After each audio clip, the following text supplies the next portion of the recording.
Sahabat The Warriors, salam sehat dimanapun kita berada saat ini. Hari ini The Warriors Channel akan menghadirkan seorang narasumber yang sangat istimewa. Seorang perancang busana ternama dalam negeri ataupun luar negeri. Beliau mengalami Tuhan dan bertobat serta menjadi pengikut Kristus. Bahkan lebih dari itu, beliau juga memberikan hidupnya untuk memberitakan kabar baik tentang Yesus.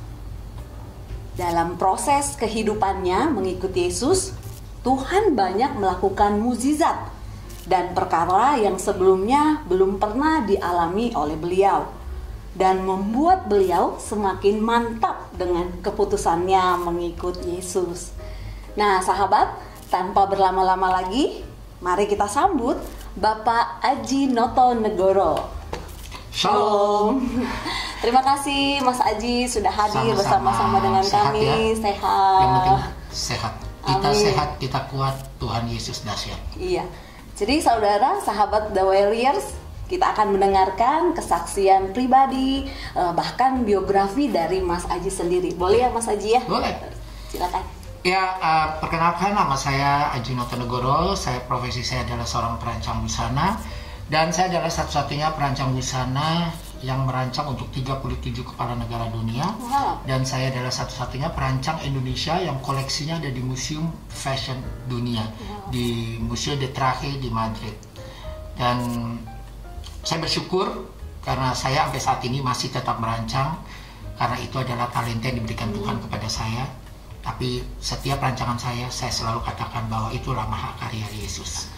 Dan saya sendiri sekarang tadinya berawal dari seberang ya. Oh iya. Lalu saya tidak punya cita-cita untuk diri saya pindah agama ya. Tapi semua saya percaya kehidupan setiap manusia itu Tuhan yang atur.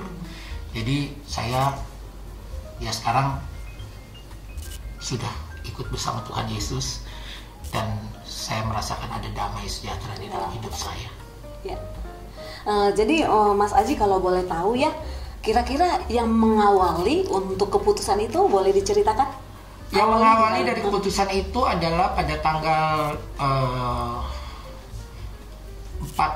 12 Desember.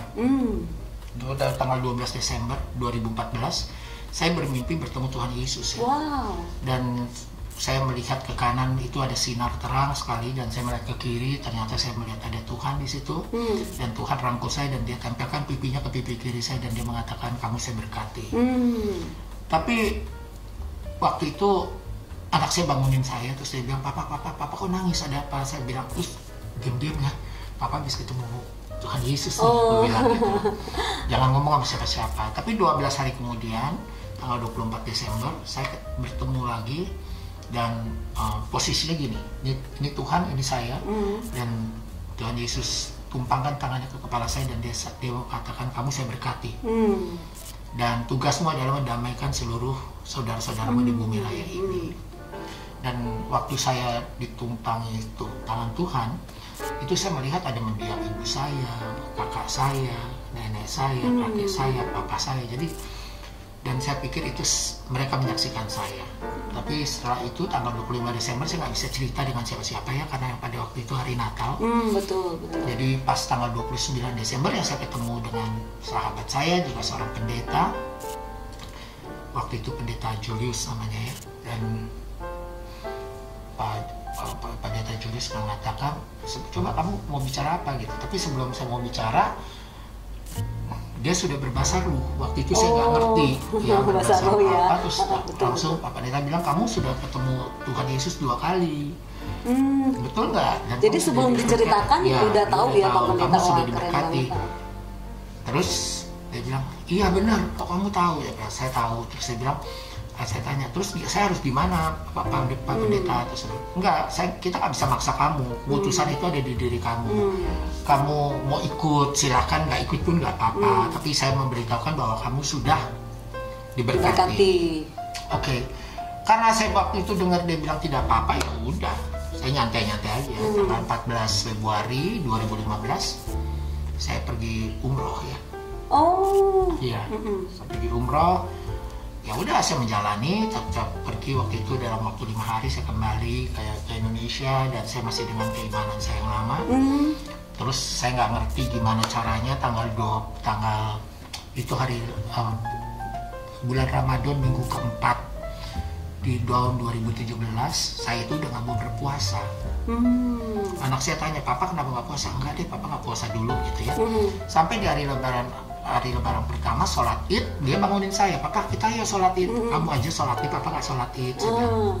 Papa hari ini mau beresin makanan, angetin makanan, terus kita nanti ganti baju, kita ke rumahnya Bude, kakak saya, terus ke rumah saudara-saudara papa ya, yuk gitu. Terus oh ya udah deh pak gitu. Terus kita lakukan itu. Di hari lebaran kedua saya bangun tidur jam 1 pagi, itu saya mau tidur, badan saya panas, panasnya itu luar biasa, hampir 40 ya, dan saya buang-buang air.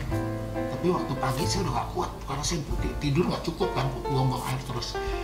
Terus saya duduk di samping tempat tidur saya. Setelah itu saya duduk di tempat tidur saya, terus saya merem mata saya seperti ini. Itu semua di dalam mata saya adalah Jesus. Seperti saya nonton film-film zaman dulu, putih coklat. Begitu saya nengok, lihat ke tembok saya, kok semua gambar Yesus. Saya merem lagi, gitu lagi, melek kok tambah banyak gitu. Terus akhirnya ada apa ya, saya gini. Terus tahu tangan saya angkat aja gini, saya bilang, saya tuju ke tembok, saya bilang, Tuhan Yesus, saya hari ini ikut bersamamu dan untuk selama-lamanya, dan saja. Jadi saya juga kadang-kadang bingung ya, kenapa saya bisa ambil keputusan yang begitu cepat tanpa saya harus berkonsultasi dengan teman-teman saya yang Kristen, yang Kristen ya. Terus tidak bertanya kepada teman saya pendeta gitu ya. Padahal saya nggak pernah memikirkan itu sama sekali. Tapi ya itu udah memutuskan begitu, akhirnya panas saya turun. Langsung turun, buang-buang air saya selesai. Lalu saya mandi, selesai saya mandi, di hati saya itu ada berkata, kamu harus bisa kepada anak-anak kamu. Saya pikir, waduh ini sesuatu yang berat ya. Tapi saya bilang sama Tuhan, Tuhan, saya akan ikuti perintahmu Tuhan. Tapi saya percaya Engkau pasti berikan yang terbaik untukku. Kalau sampai anakku marah atau anakku tidak suka aku tetap tidak akan mundur satu langkah pun untuk meninggalkanmu Tuhan. Saya bilang itu. Jadi semua saya serahkan kepadamu gitu ya. Akhirnya saya bicara sama anak-anak saya, sama anak-anak saya bilang, it's okay Pak, give me 5. Berarti itu jadi dukungan ya. Lalu keluarga besar saya juga begitu, terus teman-teman saya juga gitu. Ya udahlah, saya pikir, karena sebelumnya kan saya dengar perlu dikucilkan sama keluarga, dimusuhin sama keluarga, dibuang sama keluarga, terus dan dikucilin sama teman-teman saya. Cuman waktu itu saya bilang, even keluarga saya mau buang saya, mau nguculin saya, mau musuhin saya tidak peduli. Karena mereka tetap manusia. Yang penting untuk saya Tuhan Yesus tidak meninggalkan saya. Jadi itu prinsip saya gitu loh. Tapi semua akhirnya berjalan dengan baik. Tidak ada teman-teman yang mengucilkan saya. Tidak ada saudara-saudara saya yang mengucilkan saya gitu ya. Soalnya untuk saya, kalau mereka mengucilkan saya, mereka nggak suka sama saya, itu urusannya mereka sama Tuhan. Bukan urusan saya ya. Karena untuk saya pribadi itu, biarlah saya fokus sama Tuhan, saya punya urusan sama Tuhan pribadi saya gitu loh. Kalau orang lain saya nggak peduli gitu loh. Ya mau even saudara saya, misalnya bapak saya, ibu saya masih ada, ya saya juga nggak peduli. Karena untuk saya kepercayaan itu, jika seseorang percaya pada Tuhan itu bukan pemaksaan. Jadi masing-masing dari diri kita sendiri ya. Masing-masing. Dan saya juga heran kalau orang ada yang bilang anaknya masuk Kristen, ada yang mau dibunuh lah sama bapaknya, mau diapain lah, mau dimusuhin lah, ngapain? Itu urusan pribadi kok, ya kan? Karena kalau kamu memaksa orang untuk mengikuti agama orang tuanya, tapi kalau dia tidak beriman yang besar dan dia tidak percaya juga percuma ya. Kamu mau doa setiap hari juga kalau kamu nggak mau punya keimanan yang besar dan percaya yang besar kepada Tuhan, you get nothing. Kamu nggak akan mendapatkan apa-apa. Jadi untuk saya, ya kita jalan hidup aja lah. Tuhan ini kok semua yang punya rencana, ya kan? Tuhan yang memberkati kita, gitu loh. Tuhan yang punya rencana yang sudah Dia rancang untuk kita, gitu loh. Kita manusia kan hanya bisa menentukan langkah. Ya kan, kita menentukan jalan yang kita nentuin jalan, tapi langkah kan Tuhan yang nentuin gitu. Jadi untuk saya prinsipnya itu aja lah. Tapi yang penting sekarang saya sudah ikut Tuhan Yesus, saya merasa hidup saya damai sejahtera. Saya mencoba harus memiliki kasih kepada setiap orang. Saya juga harus mencoba harus memaafkan orang. Karena juga gini, juga kita nggak bisa bilang orang seberang begini, orang Buddha, Hindu begini, enggak. Semua orang itu semua punya sama. Saya juga punya kok teman orang sesama kita ya, tapi mulutnya juga comberan. Iya. Ya kan? Betul. ngomongin saya, tapi saya sih nggak marah, saya diemin aja. Udah saya tahu itu dia salah pengertian dan salah nangkep. Jadi untuk saya biar Tuhan nanti yang menentukan. Iya. Gitu. Biar Tuhan yang bertindak untuk dia, gitu aja. Gitu. Ya, jadi ini kan proses perjalanannya ini nih dari ketemu Tuhan secara langsung gitu ya di bulan Desember. Bahkan kan dari bulan Desember Mas Aji masih umroh ya. Jadi kan nggak langsung ya, walaupun tadi Mas Aji jelaskan udah ketemu Pak Pendeta, terus Pak Pendeta aja juga konfirmasi kalau dia sendiri pun tahu kalau Mas Aji itu udah diberkati sama Tuhan gitu. Tapi Mas Aji tetap masih umroh ya. Terus pada masih lama, saya masih tahun 2017 saya baru bisa. Akhirnya 30 Agustus 2017 saya resmi dibaptis. Nah kira-kira tuh Mas Aji kan udah konfirmasi nih dari Bapak Pendeta, apa memang ditunda atau memang harus sampai ke yang Mas Aji demam dulu tuh sampai 40 derajat baru? Enggak ya? Enggak. Kalau saya pikir kan saya menjalani hidup ini ya udahlah. Saya pikir itu saya udah tahu, saya udah ketemu lah. Jadi saya udah ketemu, terus Pak Pendeta bilang begitu, ya udah, karena dia bilang terserah, kamu boleh ikut, silakan, enggak apa-apa ya, untuk saya bebas kan saya gitu loh. Dan saya nggak ada kepikiran apa-apa. Gue habis ketemu Tuhan nih, gue mau itu pindah. Nggak ada kepikiran itu sama sekali. Tapi saya percaya setelah saya belajar Alkitab, saya belajar semuanya ini, saya percaya bahwa manusia itu boleh menentukan jalannya, tapi Tuhan yang menetapkan langkahnya, gitu loh ya. Kalau saya bilang, oh saya mau ini, tapi kalau saya udah dikejar Tuhan, ditangkap Tuhan, mau sampai kemana pun nggak akan bisa. Nggak bisa, nggak bisa ngumpet di mana-mana ya. Kita ngumpet di kolong meja, di kolong lemari, di dalam lemari, tetap aja ketangkep. Gitu.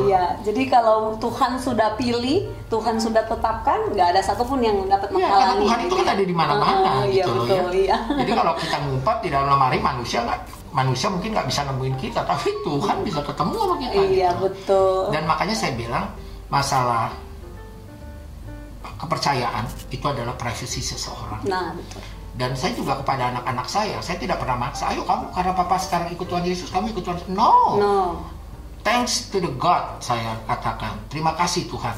Karena saya percaya dengan satu orang diselamatkan, seluruh keluarga diselamatkan ya. Dan saya percaya, dan anak saya mengikut Tuhan Yesus tanpa ada pemaksaan saya. Dan dia bilang, Pak, I'm following Jesus too now. Gitu. Dan itu sekitar beda 8 bulan, 7-8 bulan. Dan saya nggak pernah memaksa, dan saya tidak pernah. Saya cuma tanya, Pak, kapan aku dibaptis? Dan mereka tanya sendiri, dan kapan dibaptis? Puji Tuhan, ada mereka sudah dibaptis semua. Dan mereka menjadi anak-anak yang takut akan Tuhan. Karena saya bersyukur banget. Kenapa anak-anak saya juga diselamatkan? Karena saya pikir anak-anak zaman sekarang ini pergaulannya kan tidak terlalu bebas ya. Narkoba, ya, free sex dan segala macam.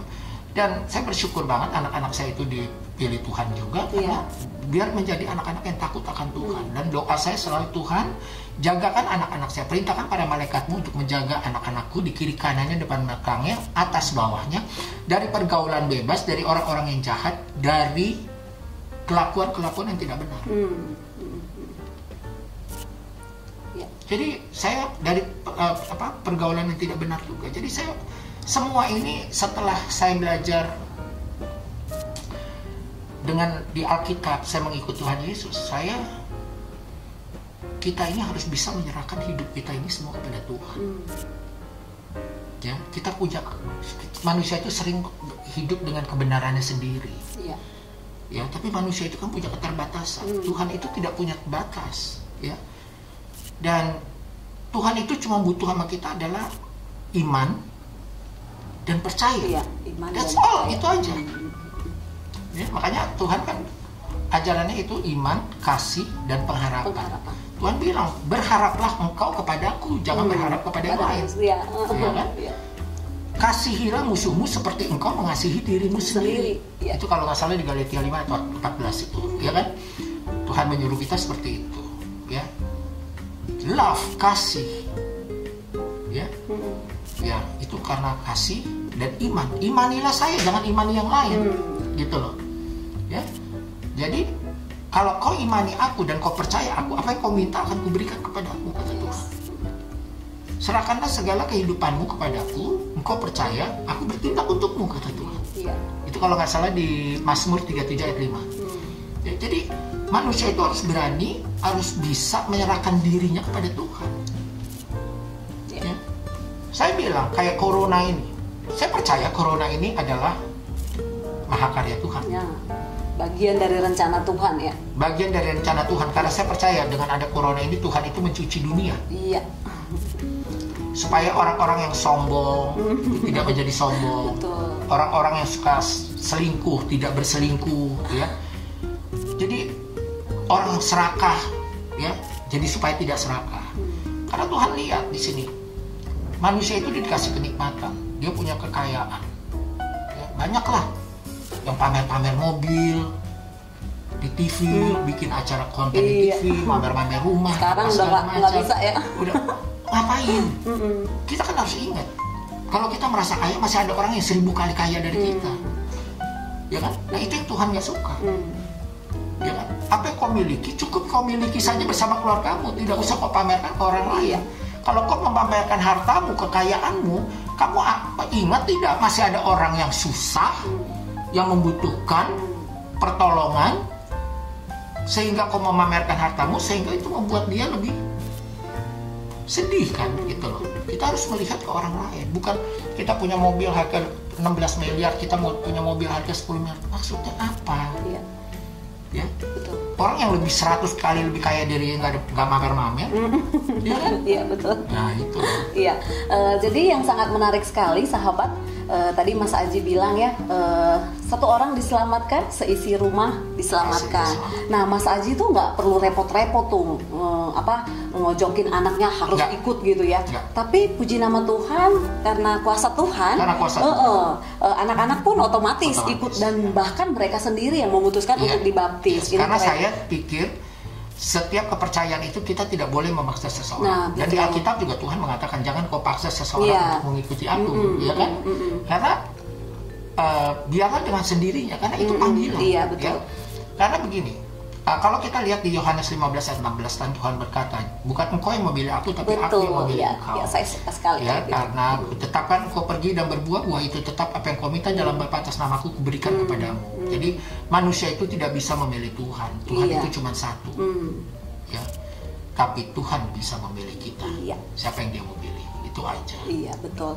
Tentunya anak-anak lihat teladan dari Mas Aji sendiri juga dong ya. Maksudnya kan nggak langsung, oh papa ini nih sekarang nih ikut yuk, kan nggak kayak gitu juga. Enggak. Justru awalnya juga dia nemenin saya ke gereja. Terus akhirnya dia cuma main game.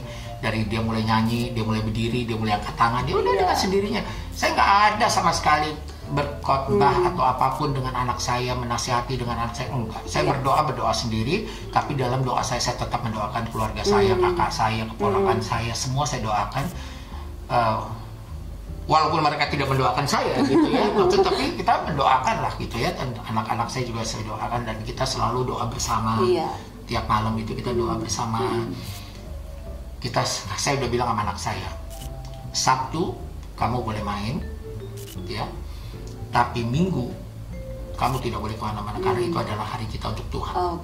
Jadi gitu. Wah, keren banget ya. Jadi kita udah terapkan di dalam keluarga seperti itu. Jadi udah komitmen ya. Sudah komitmen. Jadi anak-anak saya juga ngerti. Jadi kalau ada teman-teman, sorry ya, gue nggak bisa pergi kayak gini hari Minggu, gue hari ibadah gitu. Jadi ya, tapi saya bersyukur lah, dan tidak ada pemaksaan, dan juga adik saya akhirnya ikut juga, ikut itu bersama anaknya juga. Waktu itu cuman karena dia lagi cerita ada masalah di ruang makan saya, terus saya cuma berkata dengan firman. Akhirnya dia bertanya, juga akhirnya dia sekarang sudah dibaptis juga. Itu semua pada Tuhan. Ya, betul. Nah, Mas Aji itu kan terkenal ya dengan perancang busana atau desainer papan atas lah, ya kan? Indonesia ataupun luar negeri terkenal gitu ya. Tapi setelah Mas Aji memutuskan untuk memilih Yesus gitu, mengikut Yesus, ada nggak efek dari sebagai perancang busana jadi mungkin menurun gitu, nggak ya? Secara jujur begini ya, kalau saya cerita mengenai langganan saya sih nggak ada yang pengaruh dengan saya. Karena untuk dia juga berpikir ya, agama lu, lu yang pilih, gua mau jahit baju sama lu, ada urusannya gitu ya. Bukan berarti dia karena yang jahit orang Kristen terus dia yang Muslim terus dia pakai jahit baju saya terus merasa haram gitu kan, enggak gitu ya. Dan saya sih bersyukur sekali sama Tuhan bahwa teman-teman saya, sahabat-sahabat saya, klien-klien saya juga masih tetap ada bersama saya. Cuman memang saya tetap fokus ke pekerjaan saya, tapi memang saya lebih banyak sekarang pekerjaan saya untuk Tuhan. Ya, jadi kalau memang saya udah full waktunya, terus ada orang yang ngajak show bertabrakan dengan waktu yang saya sudah kan untuk gereja atau untuk pelayanan, ya saya pasti batalkan yang untuk show-nya. Saya tetap mempersatukan Tuhan. Karena begini ya, dengan pengalaman saya dulu itu saya selalu Tuhan saya nomor 3-in. Selalu cari uang, cari popularitas, ya, karya-karya saya, terus anak, terus baru Tuhan. Setelah saya ditenggol Tuhan, ya akhirnya saya ikut Tuhan. Tuhan yang prioritas ya. Wah, keren banget ya teman-teman. Karena kehidupan itu kan seperti roda ya. Kalau dulu orang lihat saya, wah perancang begini, serba begitu, wah udah nggak mungkin gini-gini. Tapi ya namanya kehidupan gitu ya. Saya juga pernah bangkrut gitu loh ya. Dan tapi saya percaya dengan turut serta tangan Tuhan di dalam kehidupan saya, pasti hari esok jauh lebih baik dari hari sekarang. Karena itu tertulis dan terbukti di dalam firman di Matius 6 ayat 34 itu dikatakan, janganlah engkau takut akan hari esok, karena hari esok mempunyai kesulitan sendiri. Kesusahan sehari hanya cukup untuk sehari saja. Nah, saya pikir kalau dulu saya selalu pikiran uang gitu ya. Dan saya banyak sekali nih orang juga yang masih sekarang pikiran uang. Ternyata setelah saya belajar, uang itu adalah bukan segalanya. Karena Tuhan juga berfirman di situ di Ibrani 13 ayat 5, janganlah kamu menjadi hamba uang, tapi syukuri dan nikmati apa yang telah kamu miliki. Karena Tuhan berfirman kepada kita, Dia tidak akan meninggalkan kita sedetik pun dalam keadaan apapun, dan Dia tetap ada bersama kita. Dan Tuhan itu selalu memberkati kita setiap hari. Ya. Jadi hidup ini, life is beautiful untuk saya. Ya, kalau saya punya pengalaman saya bangkrut, terus saya dilecehin orang, bahkan mungkin ada keluarga saya juga yang lecehin gitu. I don't care, saya nggak peduli. Ya, saya nggak peduli. Karena itu manusia. Manusia cuma melihatnya, contohnya aja lah. Kalau kita dulu zaman Pak Harto, siapa sih yang ngedeketin Pak Harto? Ya kan, begitu Pak Harto lengser semua buyar gitu kan. Ya, itu semua sama lah seperti itu. Itulah manusia. Kita harus memaklumi karena manusia itu masih punya kedagingan dunianya itu lebih besar gitu ya. Saya juga berteman nggak pilih-pilih orang. Ya, saya mau makan di restoran dimanapun saya juga nggak pilih-pilih orang. Ada supir saya ajak makan supir saya satu meja sama saya. Kenapa? Gitu loh. Ya kan? Nggak ada yang harus ini. Ada teman saya dulu bilang, ngapain sih Ci, supir lu diajak satu meja makan sama lu? So what, orang lu makan aja masih gue bayarin, kalau ini larang gue supir gue makan sama gue itu nggak. Karena gini, semua itu manusia yang buat. Kamu level atas, kamu level bawah, kamu miskin, batasan-batasan itu ya yang buat. Kalau di mata Tuhan kita sama semua. Mau presiden, mau menteri, mau siapa sama. Nggak ada istimewanya, tapi itulah manusia gitu loh. Jadi cobalah sekarang kita bisa menyerahkan diri kepada Tuhan. Dalam masa pandemi seperti ini, banyak orang yang sedih. Satu, yang mungkin keluarganya ya, yang sakit terus meninggal, pekerjaannya di PHK ya, terus kantor-kantor dikurangi pegawainya, dirumahkan ya. Saya juga tagihan-tagihan tertunda gitu ya, banyak. Tapi kan itu kita harus bisa berserah diri kepada Tuhan, dan kita harus percaya kepada Tuhan. Segala persoalan kita, permasalahan kita, Tuhan akan selesaikan dengan caranya Dia. Jadi jangan kita hidup ini terus menjadi jangan. Justru kita ini disuruh Tuhan untuk kita menyadari semua ini, supaya bahwa kamu tuh, saya yang punya kuasa ini gitu loh. Dan saya percaya pandemi akan segera selesai. Amin. Karena tidak ada yang bisa mengalahkan kuasa Tuhan. Jadi pandemi ini dihancurkan, dimusnahkan dengan kuasa Tuhan. Iya.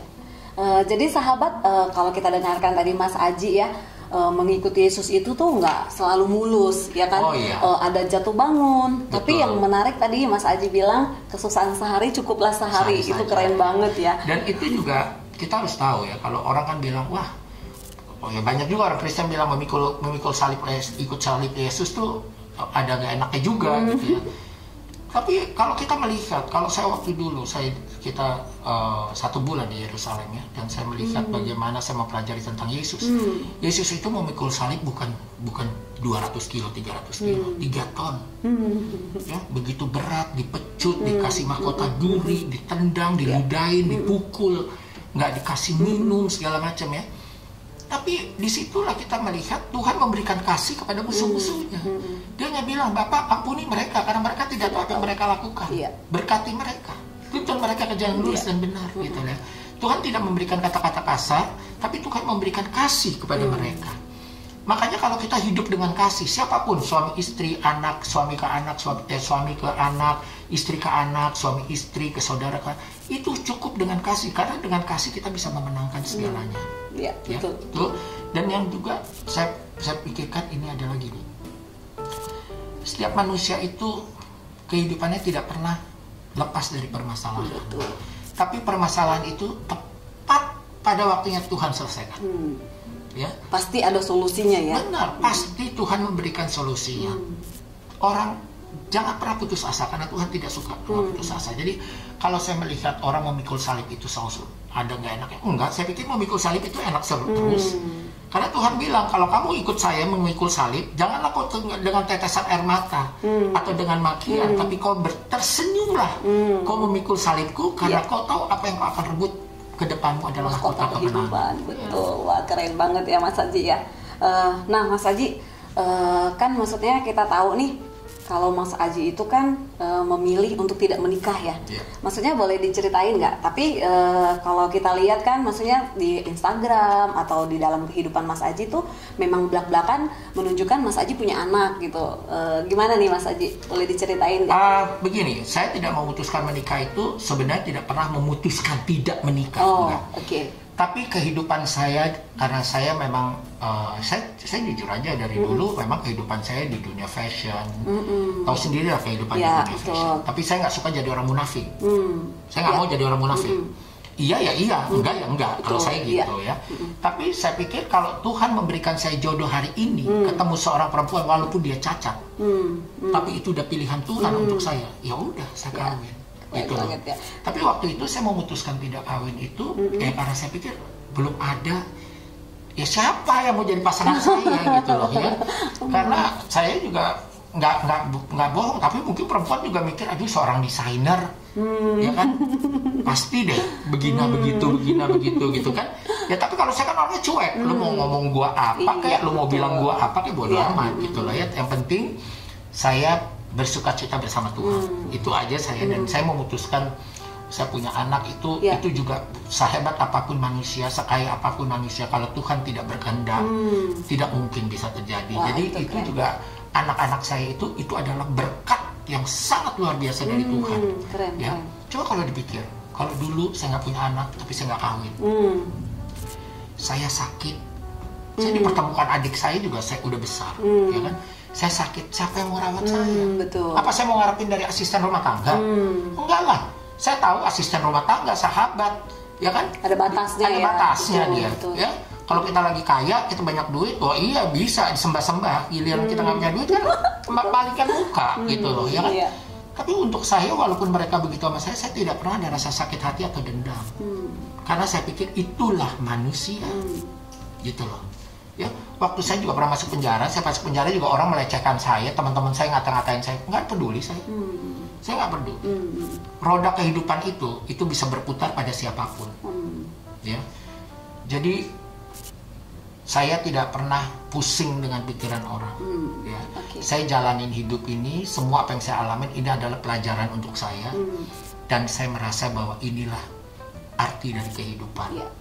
Karena saya baru tahu kalau orang bilang hidup ini seperti roda, kadang di atas, kadang di bawah, kadang di tengah. Inilah kehidupan. Kalau manusia yang belum pernah ngerasain, mereka akan tenang-tenang, akan ketawa-ketawa gitu ya. Tapi saya merasa dengan kejadian-kejadian sama saya di penjara, saya bangkrut, ini adalah karya Tuhan untuk mengangkat saya. gitu loh. Mengangkat saya artinya saya tidak pernah berpikiran hidup saya sekarang seperti ini lagi. Tuhan mencukupi kebutuhan saya, walaupun saya tidak kaya, saya tidak punya uang, saya tidak punya bukan yang nggak pas, tidak yang berlebihan seperti dulu. Tapi saya bisa tersenyum setiap saat dan saya bisa mengucap syukur di waktu kala saya mau tidur dan bangun pagi. Bahwa Tuhan selalu mencukupi untuk saya dan anak-anak saya. Tidak pernah dikasih kekurangan. Ya. Walaupun harus dengan kerja keras, ya, walaupun dengan apa, tapi saya nikmatin aja bahwa ini semua adalah berkat-berkat Tuhan yang sangat luar biasa. Itu aja. Jadi 2 anak ya Mas Aji ya? Saya ada 3. Oh 3. 2 perempuan, 1 laki. Oh 3 ya teman-teman ya. Jadi ini Mas Aji dipanggil Papa atau Dedi? Saya dipanggil Papa. Panggil Papa ya. Dan saya jujur ya pemirsa, saya ini menjadi bapak juga menjadi seorang ibu. Jadi pagi-pagi saya bangun, selalu saya semprot dulu, lagi pandemi ini saya semprot ruangan saya berjemur, dan setelah itu saya masak. Wah, ini keren banget nih sahabat. Jadi Papa dan juga Mama. Tapi ada nggak Mas Aji, dari 3 anak Mas Aji kan diadopsi ya? Ada nggak mereka bilang, Papa menikahlah? Atau nggak ada ya? Mereka justru nggak mau. Udah, Papa nggak usah menikah, Papa gini aja katanya. Karena saya pagi-pagi masak, saya siapin makanan untuk anak saya. Jadi kalau saya mau pergi pun saya harus masak dulu. Jadi kalau pagi itu telepon kadang-kadang nggak diangkat ya karena saya lagi di dapur. Ya, saya masak gitu. Kayak tadi pagi saya juga masak, mau makan apa gitu kan. Saya tanya aku mau makan ini, ya udah saya buatin capcay, saya buatin sop ayam, telur puyuh. Terus kemarin mau makan apa, mau bikin itu Pak, ongsengan jamur sama kikil saya bikin. Jadi saya selalu masuk dan saya memperhatikan adalah yang utama untuk anak-anak saya gitu loh. Soalnya kalau enggak saya pergi juga kepikiran gitu, aduh anak saya makan apa. Jadi kalau kadang-kadang saya nggak masak, saya orderin Kentucky atau apa makanan yang dia mau, Yoshinoya atau apalah pokoknya. Jadi untuk saya sekarang adalah God is number 1. Family is number 2. Kalau untuk keuangan, untuk karir, untuk itu semua itu Tuhan, gimana saya serahin Tuhan aja. Wah, keren banget. Nah, dari yang dan saya cuma pesan satu kepada siapapun yang kalian mengalami kegagalan, kegagalan itu bukan suatu kehancuran. Kalau kalian mengalami kehancuran itu bukan suatu kegagalan. Tapi kalian ingat firman Tuhan, Matius 6 ayat 34. Jangan pernah takut akan hari esok mempunyai kesulitan sendiri. Kesusahan sehari hanya cukup untuk sehari saja. Dan itu kalau harus punya iman yang besar. Iman kita harus melebihi jiwa kita. Percaya kita kepada Tuhan harus melebihi nyawa kita. Itu aja pesan saya. Iya sahabat, keren banget ya. Jadi kalau Mas Aji bilang Jesus is number 1, family number 2 gitu ya. Untuk kebutuhan, makan, minum, pakai, sandang itu terserah Tuhan deh gitu ya. Tuhan yang berdaulat penuh. Nah saya juga ada nonton nih Mas Aji dari YouTube Mas Aji tentang yang 20.000 itu gimana tuh Mas Aji? Jadi gini, saya tuh pernah I have nothing ya. Jadi itu udah terima Yesus ya? Belum. Oh belum. Jadi waktu itu anak saya buka dompet, terus dia bilang, Papa cuma punya uang 20.000. Kita mau makan apa Pak besok? Loh di lemari es ada apa? Saya tanya kan. Oh ada tinggal sisa telur 2 ayam sama nasi panas kepala bini. Ya udah besok Papa gorengin kamu makan. Dan saya malam ini kita berdoa. Waktu itu saya bilang, ya Allah, jangan kasih anak saya kelaparan, jangan kasih anak saya sampai tidak makan karena dia masih memperoleh gizi dan pertumbuhan, saya bilang. Tapi tolong Tuhan temuin saya besok sama tukang sayur yang bisa saya utangin. Itu permintaan saya. And you know what? In the morning, rumah saya diketok dan seorang bilang, Bapak maaf saya mengganggu Bapak ini ada kiriman makanan. Bukan tukang sayur ya? Bukan tukang sayur, supir. Oh ya, saya pikir 3 kantong plastik dong, saya dapat makanan pagi, siang, malam kan. Pak, tapi tolong dibantu ya Pak. Soalnya makanannya di mana? Kamu tahu Jesus kirim apa pagi itu saya? 1 mobil Grand Max makanan isinya telur, daging, ayam, buah-buahan, sayur-sayuran, segala macam. Sampai saya masukin lemari es nggak muat, saya bagikan ke tetangga. Ya. Tapi setelah itu, supirnya bilang, Bapak, ini ada surat dari Ibu. Tolong Bapak buka dulu. nanti setelah Bapak buka baru saya boleh tinggalin Bapak.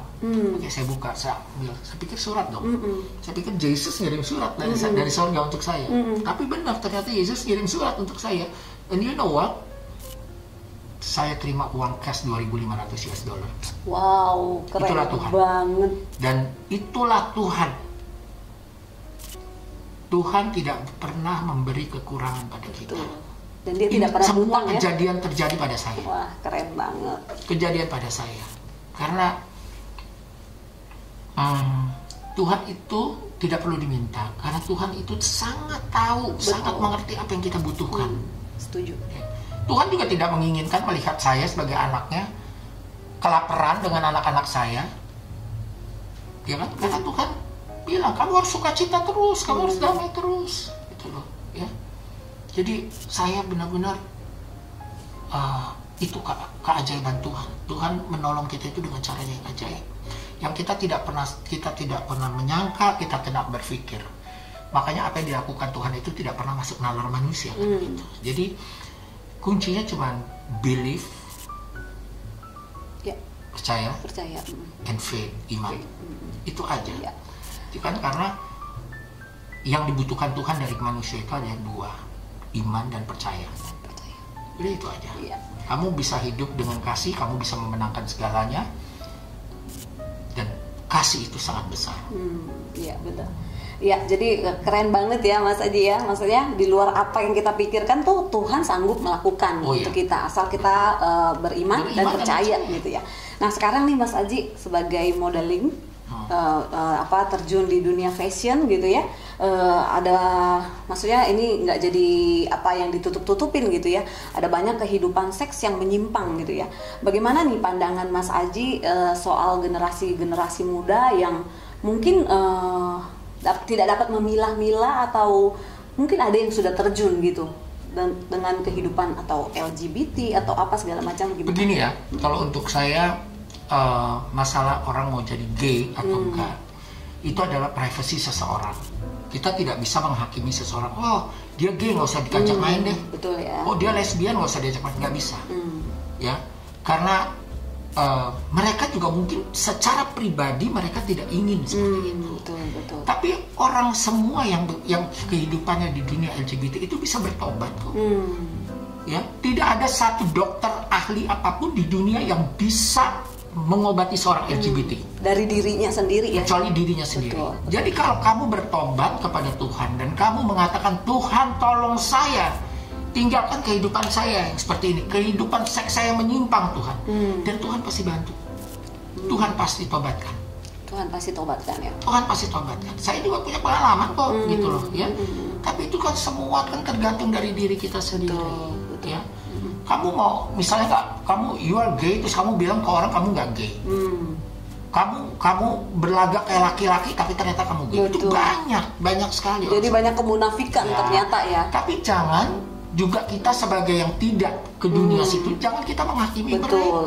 Nggak bisa, itu hak seseorang. Ya, semua apa sih yang namanya LGBT, kehidupan seks menyimpang itu di dalam Al-Quran, di dalam Alkitab, dimanapun itu pasti tidak dibenarkan. Betul ya. Ya kan? Tapi kalau seseorang itu lagi pengen bertobat, terus kamu hakimi, dia nggak akan bertobat akhirnya, gitu loh. Karena udah dituduh ya. Kita ini bukan Tuhan. Karena mereka yang walaupun mereka seperti itu, belum tentu mereka masuk neraka kok. Belum tentu kalian yang normal itu masuk surga. Betul. Ya kan? Jika di akhir nanti kamu bertobat dan Tuhan menobatkan kamu, dan mungkin kamu bisa masuk surga. Tapi kamu sholat 5 waktu ke gereja setiap minggu, tapi kamu ngomongin orang, kamu benci sama orang, kamu menghakimi orang, tapi kamu tidak bertobat, ya bukan surga juga janjian kamu. Iya, ya kan? Tapi kita juga tidak bisa mengejas orang neraka atau surga. Itu bukan hak kita. Itu adalah kuasa Tuhan. Iya. Jadi untuk saya, kalau di kehidupan LGBT itu yang penting kamu jaga kesehatan. Ya. Kalian yang punya pasangan tetap harus setia. Seperti Tuhan itu setia kepada kita. Mau kehidupan LGBT, mau kehidupan orang normal, ya itu seperti itulah, gitu ya. Jangan pikir LGBT itu orang-orang yang tidak kawin atau orang-orang yang perempuan yang tidak kawin. Orang-orang yang punya istri, orang-orang yang punya suami, itu pun melakukan LGBT gitu loh. Kan dia merasa untuk berselingkuhnya tidak merasa nyaman, tidak ada risiko. Gitu ya. Jadi kita nggak usah menghakimi orang lain. Ya, masalah LGBT itu adalah hak seseorang.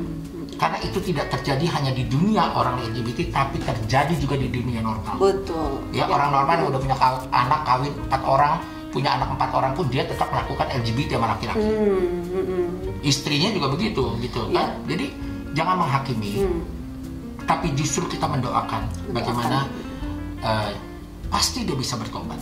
Suatu hari itu pasti bertobat. Pasti suatu hari selesai dan semua itu akan selesai karena manusia itu pasti semua punya pikiran yang luar biasa, perasaan yang luar biasa. Dan jangan juga orang banyak sih, soalnya ada LGBT yang tujuannya juga cari uang, kan banyak juga gitu ya. Motivasinya kita nggak tahu. Kita nggak tahu motivasinya, tapi iya. Kalau masih kita mau ingin bertobat loh, gitu loh. Ya saya juga nggak bilang saya sempurna gitu, enggak. Tidak ada manusia yang sempurna. Tunjukin manusia yang sempurna ke depan saya jilat telapak kaki. Kalau ada. Iya. Ya. Kesempurnaan hanya milik Tuhan. Jadi jangan kita juga menghakimi orang. Terus kita memaki-maki karena dia hidupnya LGBT, dimaki-maki. Banyak juga di gereja gitu, terus pendeta-pendeta mengucilkan atau membicarakan. Jangan dong gitu. Justru kita harus membimbing bagaimana dia supaya bisa ke jalan yang benar gitu loh. Tapi itulah makanya Tuhan itu sangat luar biasa. Tuhan itu mau menyelamatkan semua anak-anaknya. Jadi dikala masih mau menikmati, ya tapi saya percaya suatu hari pasti ada pertobatan ya. Iya. Ya, sahabat Doelias, itu pemaparan yang keren banget sekali gitu ya. Jadi penghakiman itu bukan bagian kita gitu ya. Jadi kalau ada rekan atau sahabat yang kita tahu, mari kita bimbing, kita rangkul gitu ya. Kita kasih firman, kita main, kita ajak. Jangan kita justru dikucilkan.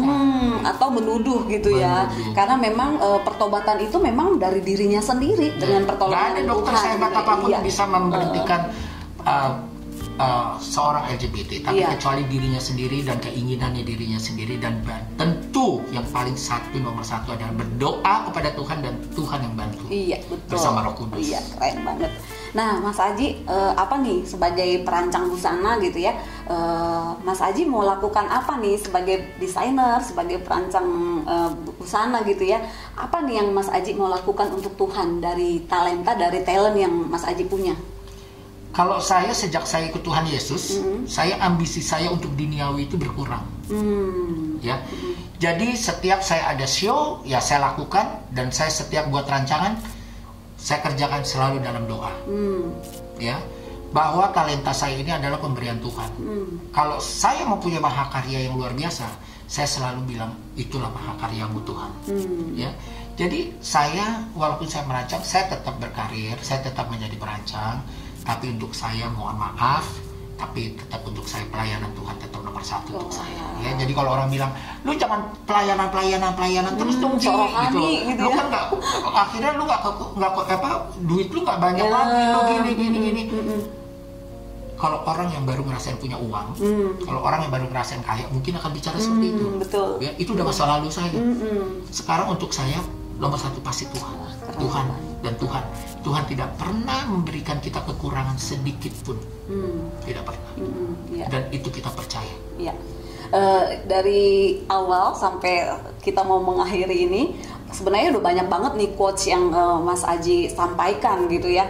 Tapi boleh dong Mas Aji yang benar-benar quotes yang memang itu jadi moto hidupnya Mas Aji, boleh disampaikan nggak? Kayak tadi kan kesusahan sehari cukuplah sehari, terus miliki dua, iman dan pengharapan kayak gitu ya. Tapi dari Mas Aji sendiri, moto pribadi itu yang bisa bikin Mas Aji itu semangat setiap hari itu apa? Moto saya, kalau kalian yang mendengar kesaksian saya ini ya, moto saya adalah tidak ada yang mustahil bagi Tuhan. Wah. Semua mujizat dan kepulihan disediakan bagi kita. Wow. Dan satu adalah Matius 6 ayat 33.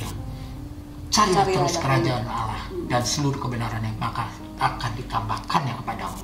Jadi kita harus terus cari kerajaan Allah. Kita harus mendekatkan diri kepada Tuhan.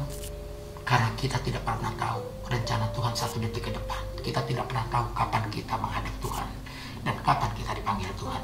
Jadi tetap di jalan kebenaran, tersenyum kepada semua orang, rendah hati, dan yang paling utama adalah jangan sombong, karena kesombongan adalah awal dari kehancuran. Jadi marilah kita saling mengasihi kepada saudara-saudara kita. Prinsip saya satu, jangan pernah kita mengucilkan atau membicarakan agama lain. Tapi dari manapun saudara-saudara kita datang, mereka adalah saudara-saudara kita. Mari kita saling mengasihi dan saling mendoakan. Amin. Haleluya.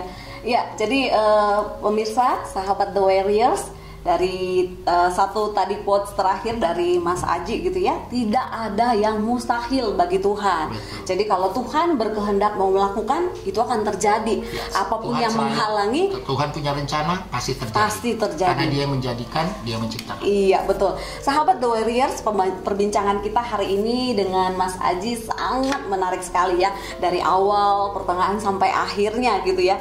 Nah, sayangnya harus kita sudahi dan kita akhiri bincang-bincang kita dengan beliau. Terima kasih. 2 hari ini. Terima kasih Mas Sama-sama, Aji buat sama-sama. kesediaannya Sama-sama. hadir di tempat kita bersama-sama. Terima kasih juga kepada sahabat The Warriors yang setia menonton channel kami. Semoga tayangan ini bermanfaat bagi Anda semua, dan semua quotes, pesan dari Mas Aji pasti memberkati dan bermanfaat buat kita. Dan satu, Ya, jangan lupa selalu berdoa kepada Tuhan, memohon kepada Tuhan, bersyukur kepada Tuhan. yes. Itu pesan saya, itu yang paling penting. Dan selalu salam sehat. Salam sehat. Sampai jumpa. Tuhan Yesus memberkati. Tuhan Yesus memberkati. Jangan lupa like, subscribe, share, dan komen acara ini. Bye. Bye-bye.